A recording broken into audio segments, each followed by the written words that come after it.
gamot sa akin mamaya. Ako ho ay Doctor of Divinity. At ang aking linya ay sa Biblia. Switzerland. So, mula po noong 2015, narinig ko ang pangalang Digong, ang Angeles. Pumunta ho siya roon, dala-dala ang federalismo.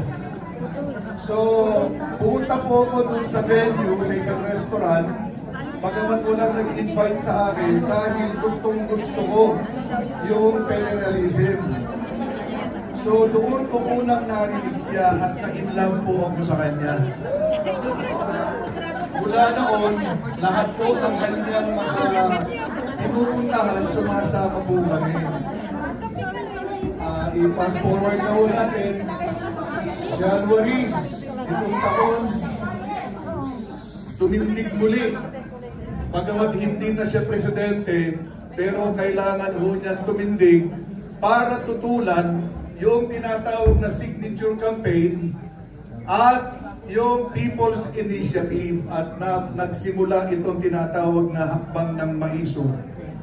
Ang Hakbang ng Maisog ay isang social movement na tayo ay tumututol sa pagbabago ng ating saligang batas sa kasalukuyan at naniniwala o advokasya yung tinatawag na transparency, accountability, peace and security. So isa po tayo sa mga nagsulong dito mula noon, kasama natin si Atty. Harry Roque, umiikot sa buong Pilipinas. At nakakatakot noon dahil kapag ikaw ay kasama sa Hakbang ng Maisog, ikaw ay buburburin. Tama mo kayo?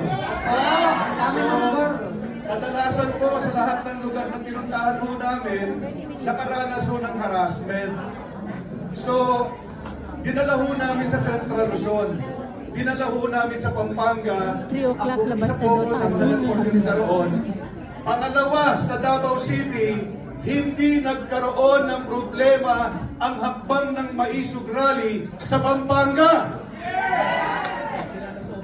At nagpapasalamat po tayo roon, bagamat hindi nakarating si Tatay Digong, nakarating ang ating Mayor Baste sa Angeles, sinuportahan ang ating panawagan. Tuloy-tuloy po hanggang ngayon.